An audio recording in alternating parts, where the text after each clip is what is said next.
Hello guys, আসসালামু আলাইকুম। আজকে আপনাদের সাথে শেয়ার করব ডিম মুড়ি রেসিপি।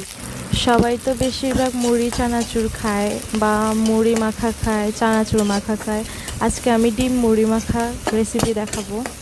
প্রথমে পেঁয়াজ কাঁচামরিচকে একটু ভেজে নিব।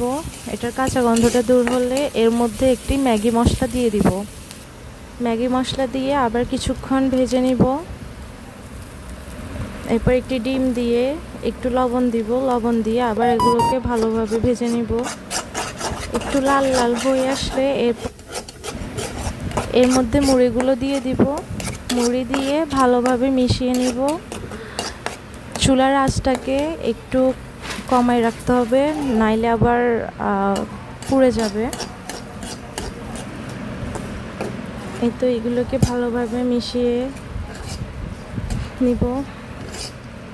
এই মুড়িটা খেতে আসলেই অনেক মজা। ঝাল ঝাল কিছু খেতে ইচ্ছে করলেই সহজেই এটি বানিয়ে খেয়ে ফেলা যায়, এত বেশি ঝামেলাও নেই। ধন্যবাদ সবাইকে।